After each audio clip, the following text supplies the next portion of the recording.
Listen to this episode if your business constantly kind of has an undertone of chaos. You feel like you're constantly putting out a lot of fires and you don't know what to prioritize or how to really understand what to do first and how to make it better. Today, we are met with Nikki Duncan. She is an expert at the calm reset method that she coined to help people scale their business with also a sense of calm. How nice does it sound to have a business that actually feels calm? It absolutely is possible. And we're going to break down this 4-step process with you today. And you are going to leave with a whole new method of how to triage your to-do list, organize your priorities, limit decision fatigue, and actually put a rhythm to your week so you can move forward with more calm and peace within your business. This is such a great episode. And without further ado, let's dive on in.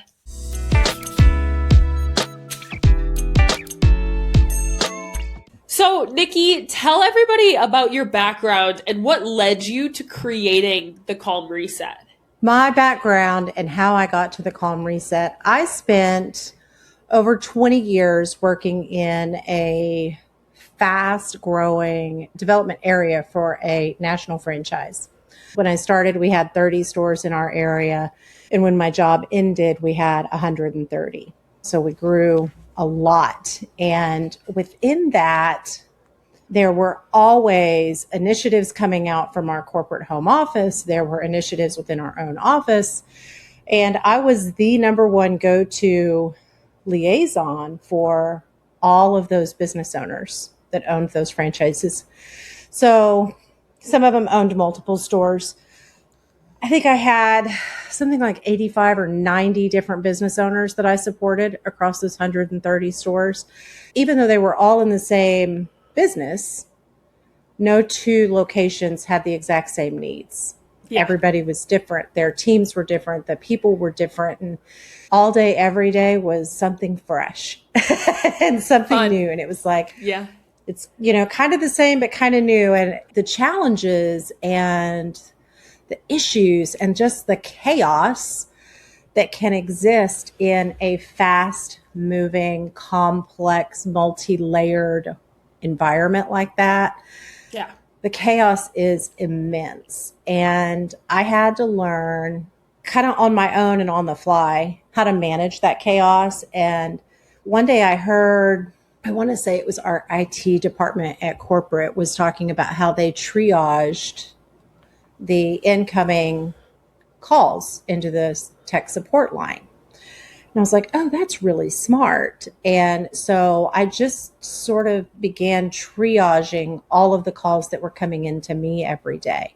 How deeply does this issue impact business? Like, is it shutting it down? Is it an inconvenience? How big of an impact is this really going to have? And that would help me prioritize how to handle things. Over the years, I got better and better at that. And it just kind of became an easy thing. And at the end, at one point, across the 130 stores and 90 franchisees, I was also coordinating 68 projects of different levels of complexity and status and everything else. And I had people ask me all the time, they're like, how on earth do you keep up with everything? And I'm just super organized.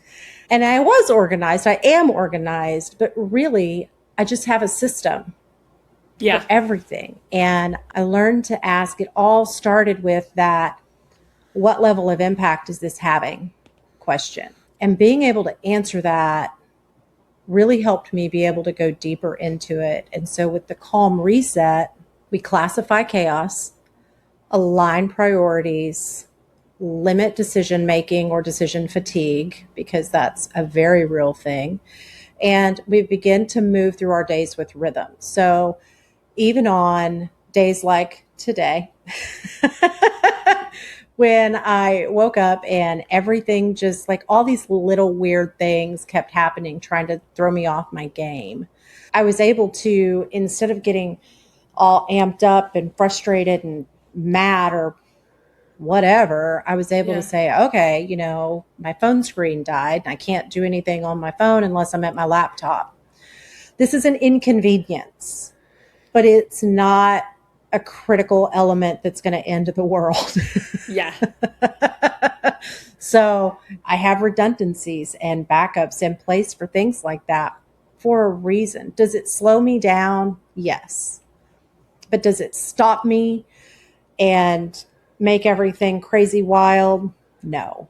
That's kind of how I got to creating the Calm Reset and how it sort of just helps me keep moving and focusing on what's most important, Yeah, I in the like that a moment. lot.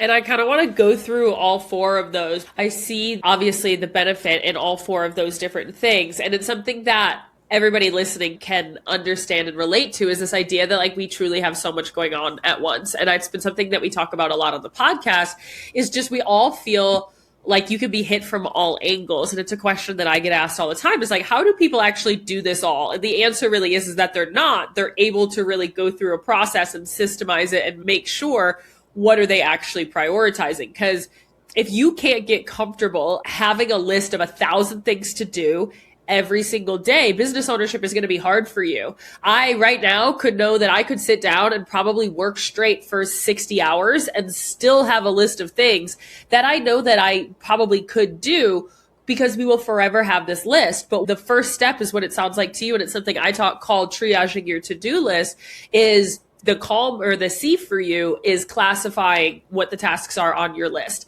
Something that I hear a lot is, well, Maddie, I look at everything on my list and everything is important. I need to do everything, or everything does feel urgent. What do you say to people like that? If everything is urgent, nothing is urgent. That is a very big part of the Calm Reset. I've created a workbook, but I also have a guided video series, and I can go into companies and do facilitated workshops with teams to kind of go through it. And, I remember, I think where it originally started, I sat down with my boss a long time ago and was asking her for more money because I was working 60, 70, 80 hours a week, and I still wasn't getting everything done. And I went to her and said, okay, look, I either need more money or I need an assistant because I can't get it all done.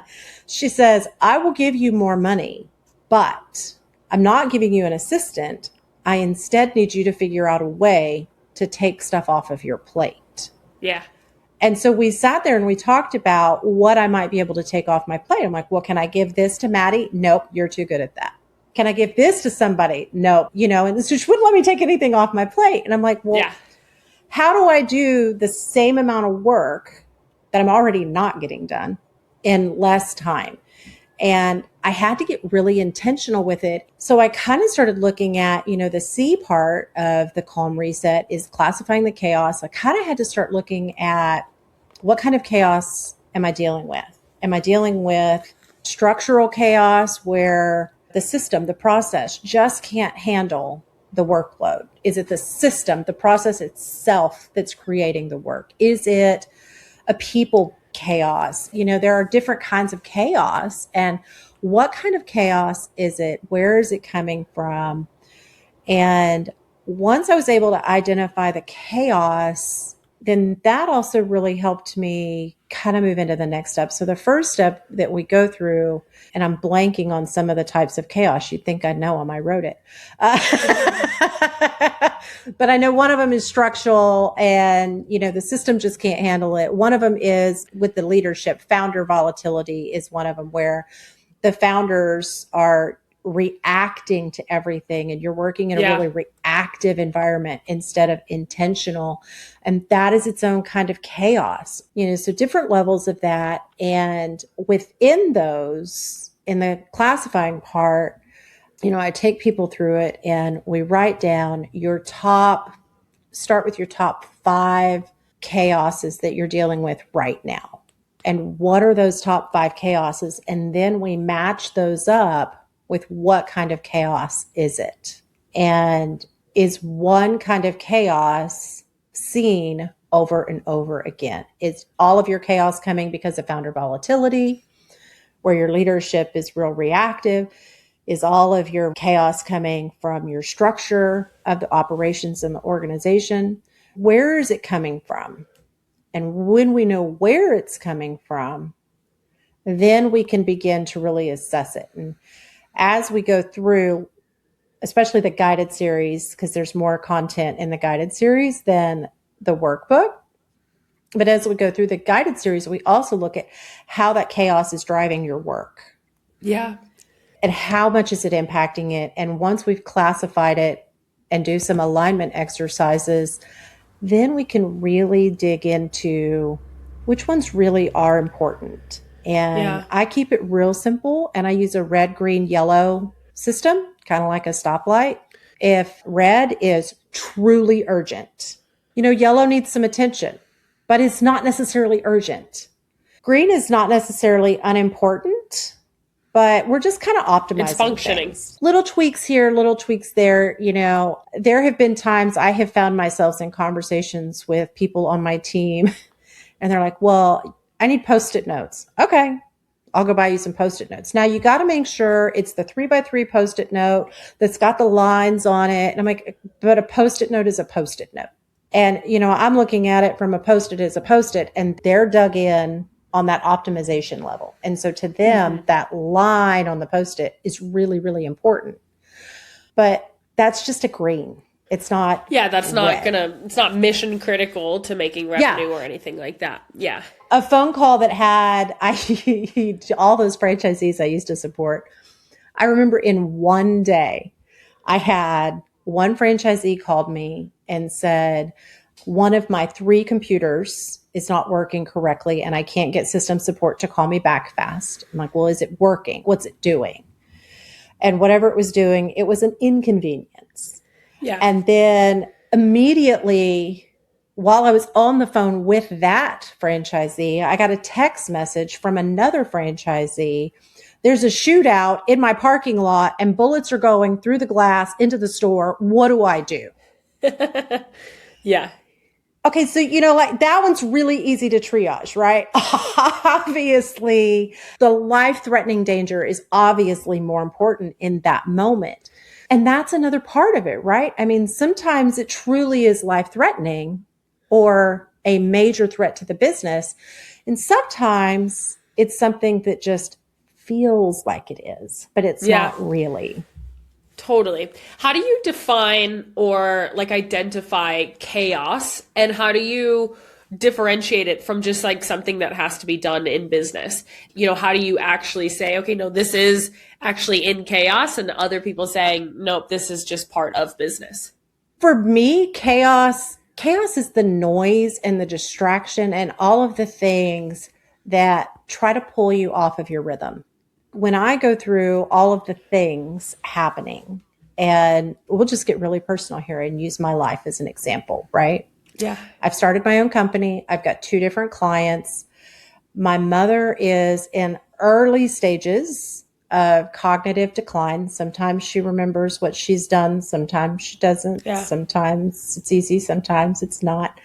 And we've had a death in the family. So she's having to move and relocate, and all of that's very stressful. My father-in-law is in cognitive decline and he's having his own challenges. I have a daughter getting married and a daughter getting divorced. I live on 9 acres. So it's not like I just have to keep a house clean. We have 9 acres to keep up. We've got horses and goats and a dog and cats and ferrets. And so all of these things are just part of life for me. Yeah. A lot to manage. And when all of it piles on together, it becomes chaos. Totally. And I've learned through my own calm reset and in creating it, my husband says I'm really good at multitasking, but like you said earlier, we're not really doing it all. We just know where to focus. Yeah. And it's kind of like I put everything in a box, and that's just chaos and noise. The horses being out and running around in the yard, yes, it's a distraction. Is it the end of the world? No, because I've got a gate and they're not going anywhere, right? It's not a big deal. And the same thing is in business. In business, okay, we'll pick on my husband because he's easy. My husband is a general contractor and owns his own company, and he'll be at one job and the customer will tell him, I need you to do these 5 things. And he says, okay, fine. So he goes in and he's there to do those 5 things. Well, while he's there, Aaron, while you're here, can you do this? Aaron, while you're here, can you do that? Aaron, while you're here, can you do that? And all of that is chaos. When what just needs to be done for the sake of business are the 5 things we're here for. Yeah. All of the other stuff is chaos. So it's anything that's trying to pull you from your mission. And, as entrepreneurs, founders, we start our businesses because we have a vision. Yeah. And anything that's pulling us away from that vision, to me, is chaos. We need to find a way to classify it and align it and prioritize it so that it's not pulling us. Otherwise, we are so busy in the day-to-day. I have to do this task and this task and this task and this task and this task. Then now we've completely lost sight of our vision. We're a year down the road. We have no idea how we got here. We have no idea where we're going. We can't see the vision anymore. Totally. And it gets to the point where you're so working in your business on the daily things that get thrown at you that time just passes. And all of a sudden you're like, shoot, it's almost the 4th of July and I haven't worked on any of these tasks on my list that I wanted to do this year because you're too busy just putting out fires all day as opposed to actually working on some of those things to move you forward. And I see this a lot because a lot of people come to me with basically a long list of ideas and visions and things that they could do. And they're like, Maddie, which one of these actually is good? How do I actually know where to go from here? And I do a lot of this triaging for them where I'm like, that doesn't make sense right now. That doesn't make sense. You got to work on these things first. And this is what happens.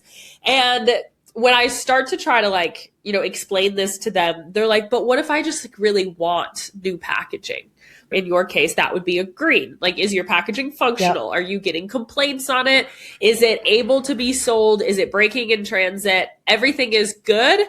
Okay. Then that's a nice to have. It's not a must have, but if you're not making sales on your website, it's not because your packaging is bad. It's because we have an issue elsewhere that is mission critical to the actual revenue going on. Right. And so triaging your to-do list is something I do monthly, weekly, daily, because we always will have so many things. Even today, it's a Friday afternoon and I still know I have a couple of things to do after this. At the end of the day, I will say, what do I have to get done in order for me to close my laptop and not touch it until Monday to make sure that everything is done that must be done by 5 p.m. today to give it a few days. And then Monday I'll open it back up and I'll start tackling that list again. So that's the C. Yep. Remind me again what the A is of the calm reset. The A is aligning your priorities. As I see it, you've got 3 different priorities. There's your organizational priorities, your leadership priorities, and your operational priorities. The organizational, that's the big vision. That's the organizational priorities. The leadership priorities is, say you're taking that big vision and you're breaking it down into a quarterly, these are my initiatives I want to focus on. I talked to one person and they were telling me, our CEO has 17 initiatives for the year. I'm like, you're not doing 17 initiatives for the year. 3, maybe 5, depending on what they are, because they do have different levels, I will admit. But you're not doing 17 initiatives for the year. That's how you're going to wear out your team. You're going to burn out. And we've kind of already talked about it, but you spend so much time working in your business that you're not working on your business. Yeah. And there is a difference. And the third one is operational priorities in how do we get the work done? So in the calm reset, first we classify our chaos and we lay out 5 to 10 kinds of chaos that we're seeing repeatedly or that we're dealing with every day. What are these chaotic things? And then we take those 10 chaotic things and we bump it up against the priorities. Is that packaging that we want to redo? How does that packaging impact our organizational priorities? Yeah. It doesn't, right? So that's going to be not a red. If it impacts all 3, it gets a check. So if it doesn't impact that, then it's not going to get a check. How does it impact the initiatives that have been set by leadership? Maybe it does, maybe it doesn't. Maybe it gets a check, maybe it doesn't. How does it impact our operational priorities? Well, if it doesn't get a check mark for all 3, then it's not red. 3 check marks is red, 2 check marks is yellow, and 1 check mark is green. And that will help you really identify what truly is mission critical.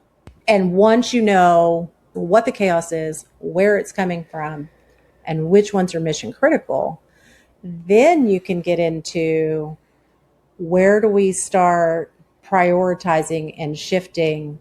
That's when the rubber meets the road, basically. Totally. Well, and if you're focusing on too many things, I always say if you're trying to do it all, you're actually doing everything at like 20% efficiency, as opposed to having, like you said, if you have 17 initiatives for the year, you're going to end up doing all of those initiatives mediocrely well. Whereas if you had 4, your whole team is putting their whole focus on those 4 things through the year, and you're going to be able to do them, and you're going to do them really, really well.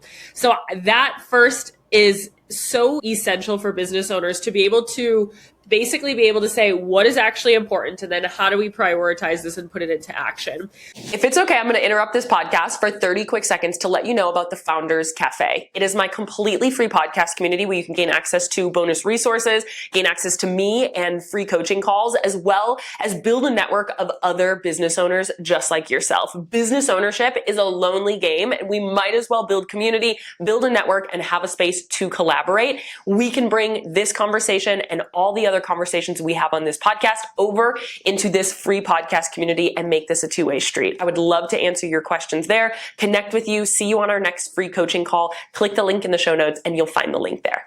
So the L is limiting decision fatigue. Decision fatigue is a common conversation in my household. My husband, who has never had an anxious thought in his mind his entire life. He is the most grounded individual ever. At about 5:02 every day, I get the question, what are we having for dinner? And it is my least favorite question of the day because I just spent my entire day making decisions. And now that question comes. So what did I do? Because it literally would drive me crazy, is I started planning my dinners on Sunday night for the rest of the week. And I would make a menu item, and I would make that decision once so it didn't actually weigh on me.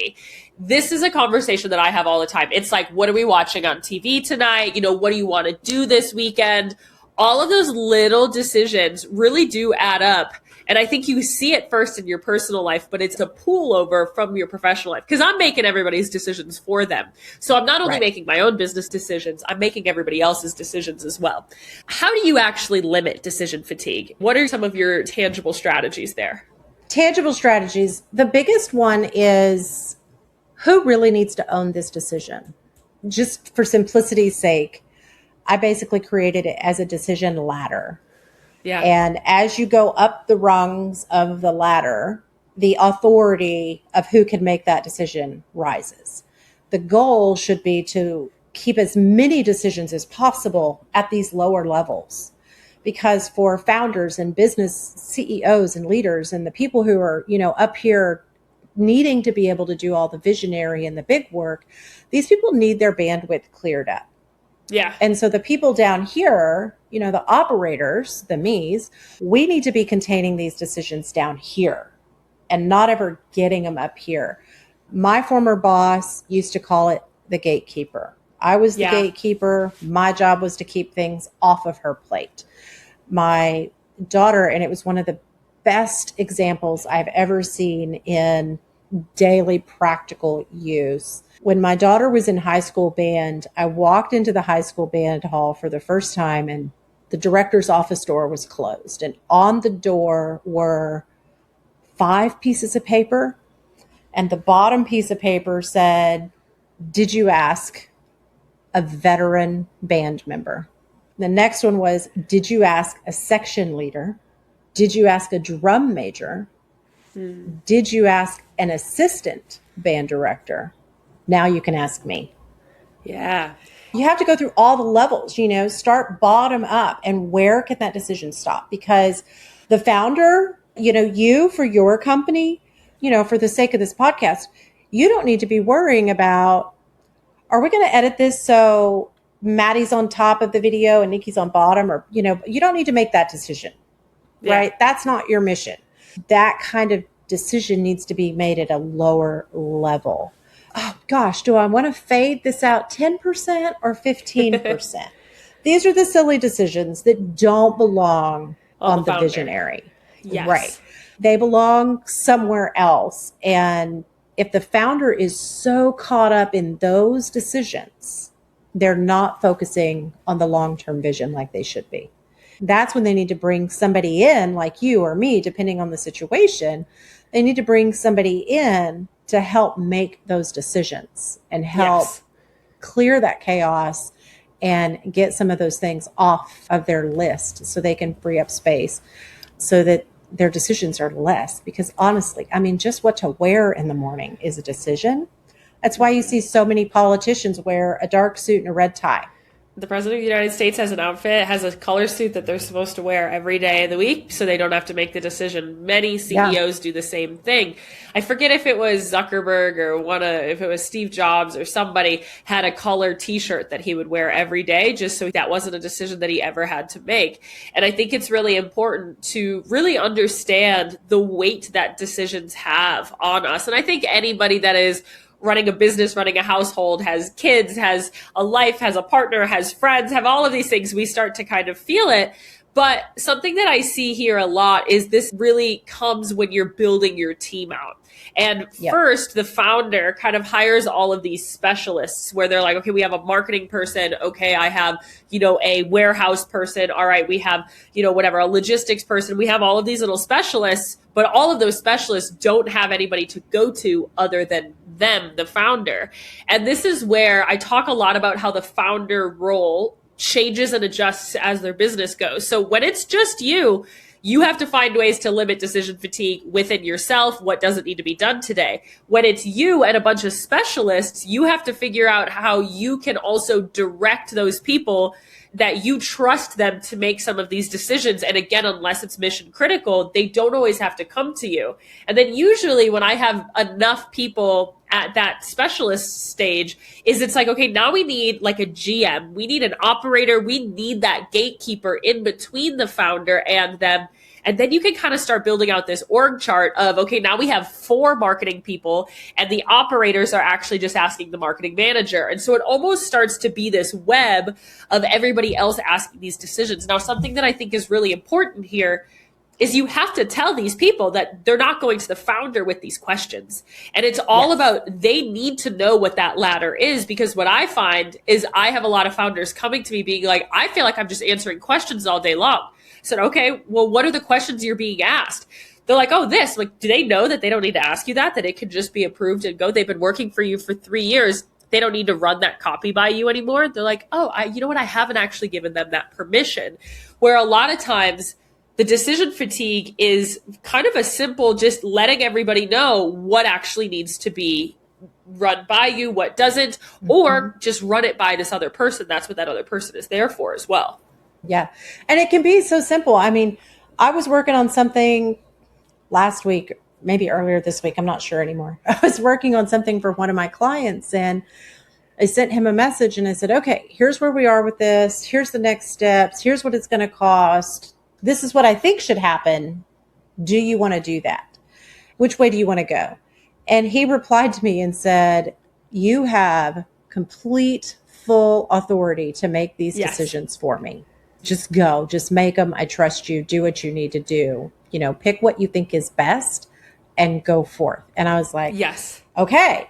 And that was me giving him, not just going to him and saying, can you tell me what you can do? But these are the 3 paths we can take. These are the different options. This is what I personally would choose. Yeah. And it's a newer relationship. So I still wanted to run it past him. And he said, just make the decision. Yeah. And tell me what you did after. And that's part of the decision ladder is who holds the authority to make the decision and at what level does it even need to be escalated? If I make a decision, I made the decision, but do I need to tell you I did it? Maybe not. But there are some things that I have the authority to make a decision, but I need to tell you, hey, by the way, this happened. This is what I did, just so you're informed. And then there are times that I need to go to you and say, okay, this is what we've got. These are the scenarios. Which one do you want to choose? And then there are times when I go to you and say, here's the problem.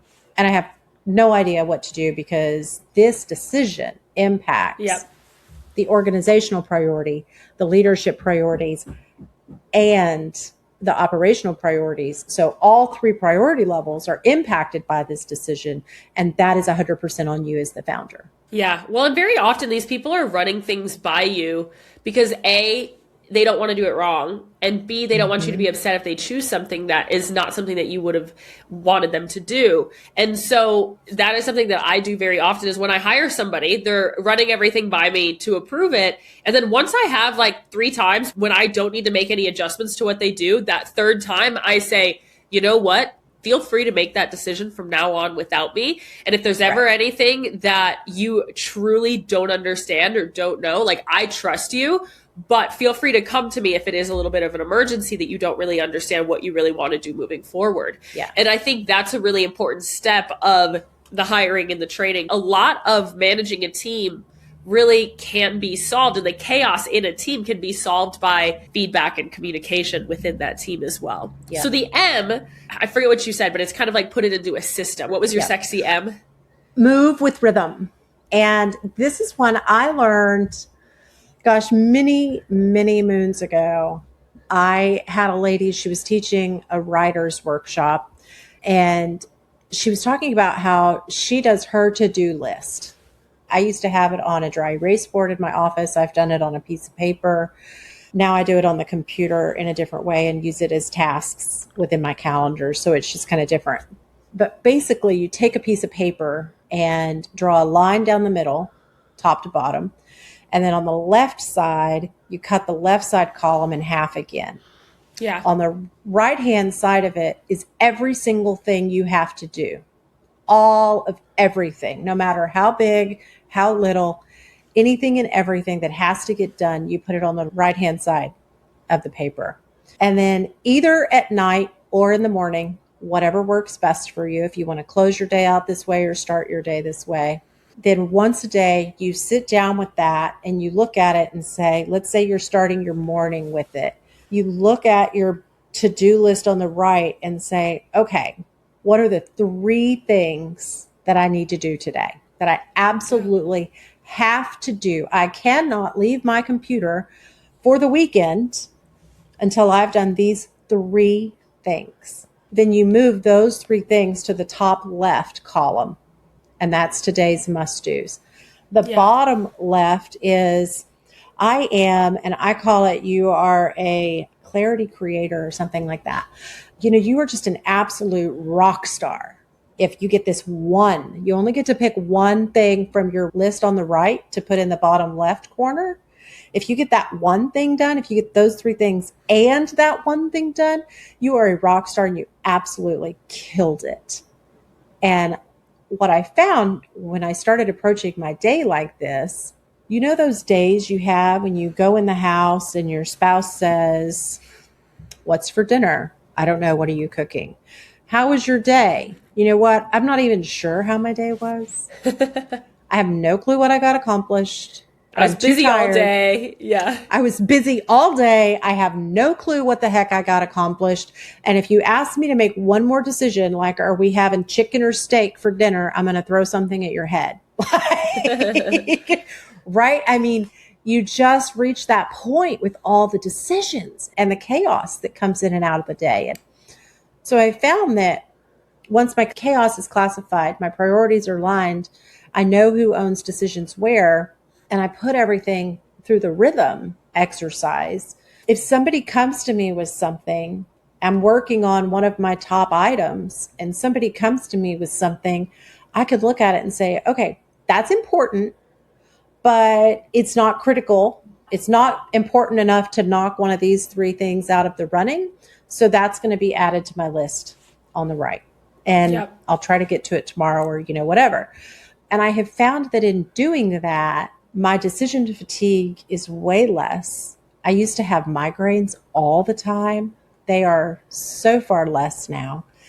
And even when I do get a headache, I can keep working through it because I'm not letting all that pressure build on me. I have clarity in, I need to focus on this. And those 3 things that I have picked that I need to focus on today, I'm able to do deeper, more intentional, more thoughtful work that makes a bigger impact. Yeah. because it's better quality.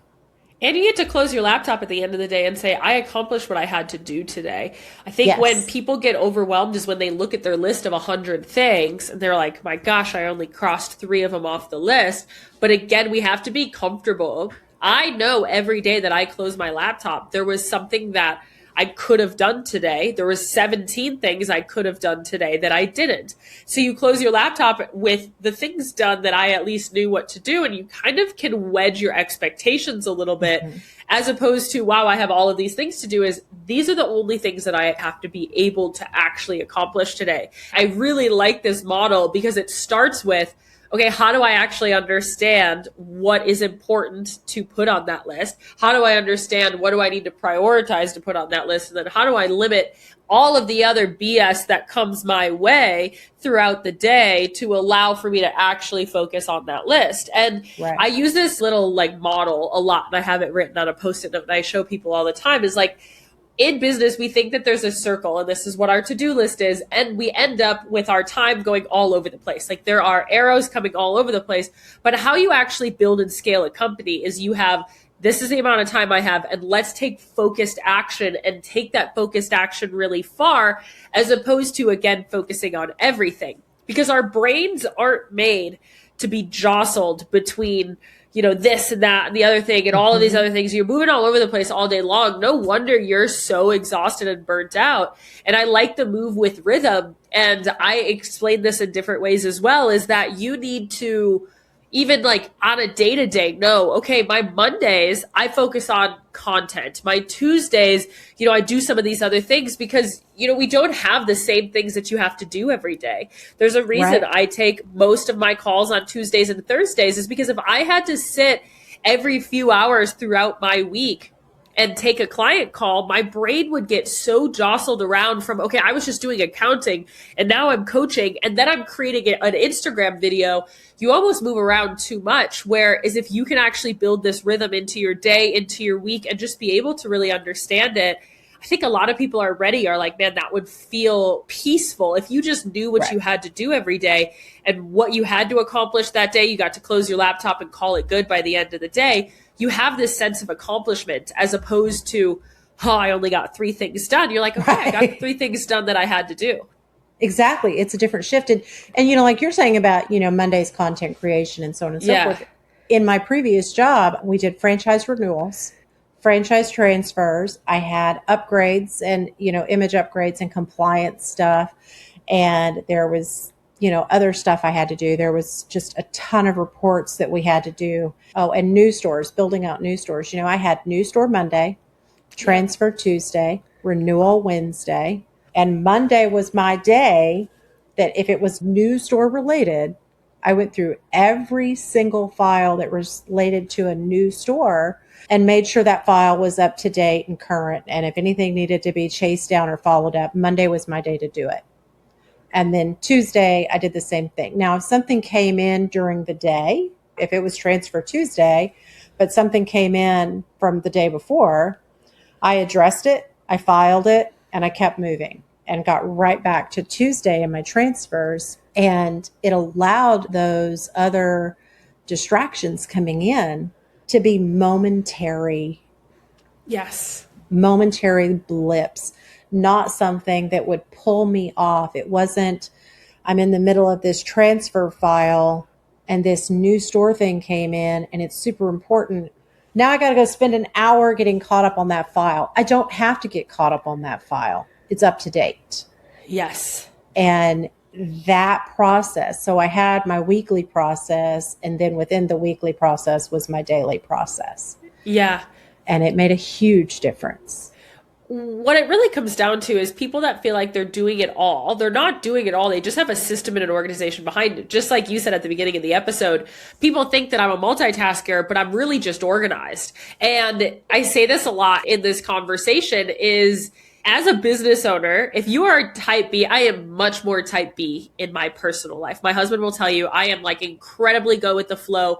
After my workday, I truly don't give a shit what we do. I'm like, let me hang out. Like I have a pile of stuff on the floor over there that I know I need to tackle, but my business is to a T organized, systemized, strategized, and ready to go because it has to be in order to function and for me to be able to not be overwhelmed. I've been overwhelmed and usually it's a lack of organization somewhere or I need to hire somebody or I'm overextended. And so understanding that there's so many people out there that are like, I'm type B, like I don't think I could do this. It's not that you can't do it. You just have to find the systems that you have to be able to stick to that do work for you. And people's brains all work a little differently. But when there is a system that is being repeated, it allows for so much more calm, no pun intended, so much more calm within your day.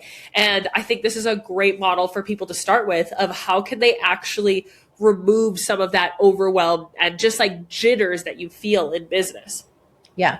And it doesn't have to be a big system. I was telling you before we started recording about my day, and it was just it just started off kind of crazy and chaotic and just weird. I found myself as I was getting ready, because I had a speaking engagement this morning, as I was getting ready to go up the room, I had somebody, one of the gentlemen I know, he says, "Hey, I was out on the golf course and I saw this thing and I thought about you." He saw a golf ball and it says chaos on it. He says, "I thought of you." So he gave me this ball. I'm not a fidgety person. Yeah. But I found myself fidgeting constantly with this ball as we were starting our talk. And even in the middle of the panel, I realized what I was doing. And that is a kind of chaos. It's a kind of noise, a distraction. And I just right there and then on the panel while somebody else was speaking, I took a second. I just took a deep breath. I held it for a second and I dropped the ball into my bag. And then I was more in the moment. Focused. Yeah. And those fidgets stopped. So sometimes it's just as simple as taking a breath. Yeah. And pausing. And I think a lot of times with those days that are just weird and you have a lot going on, my husband always says, like, it's funny how much I can compartmentalize. Like, something happens and I'm like, I'll deal with that in an hour. I got to go do this call. That is just not something that I have the bandwidth to deal with right now. And then in an hour, I come back and it has my full attention, but I can totally forget about it for that 1 hour. And a lot of being a business owner is taking the emotion out of the craziness that's going on. And I used to run a business that was probably among the most chaotic businesses. It wasn't my company. It was my family's business, but I had very little output of what I could actually change. I was just operating. I was the operations manager. And it was a very chaotic all day long. It was a resort and we had fires all the time coming at me. All of a sudden it was, 2:00 on a Saturday and our Saturdays were really busy. We did a bunch of activities.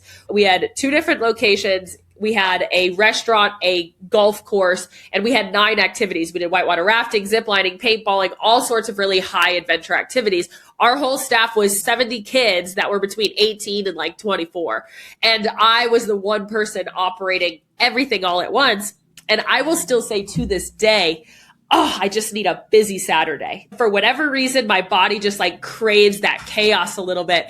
And I tell my husband this a lot as I say like, I just feel like my life like needs a little bit of that chaos. Like I've literally built such a non-chaotic life that sometimes I'm like, it just feels kind of fun to have like a bunch of shit hit the fan in one day and I want to have to deal with it. Like, come on.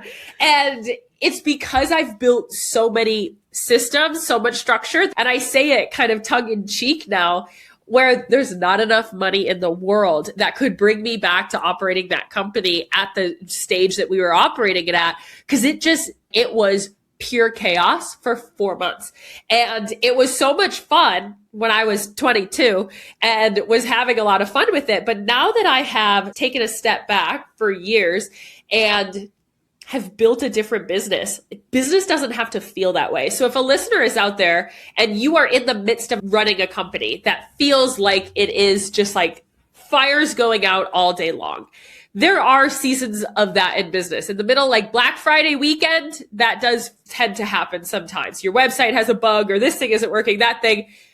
But if you don't have systems behind your every day will start to feel that way. And it doesn't actually have to. Right. Because then the business runs you.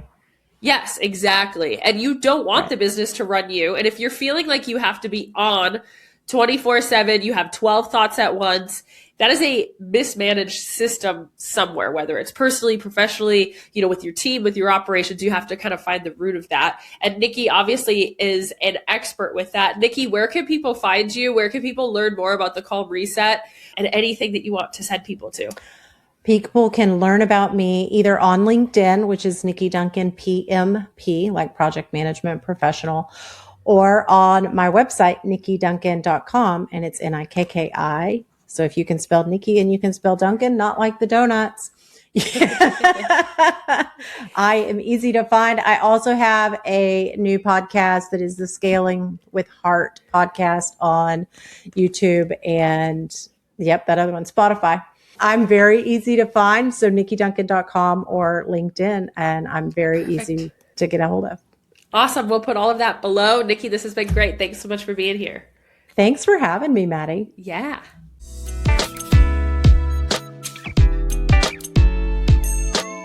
Thank you so much for listening to this episode of the Business Growth Podcast. We put out new episodes every Tuesday and Friday. So if you love this one, make sure that you're subscribed so you never miss a conversation. If you want more conversations with me and other business owners, make sure that you join our completely free podcast community, the Founders Cafe. The link is in the show notes. You can get bonus resources, access to free coaching calls, as well as connect with like-minded business owners like yourself. Make sure that you rate and review the podcast 5 stars, share it with a friend to keep those conversations moving, and come back every Tuesday and Friday. I'll see you there.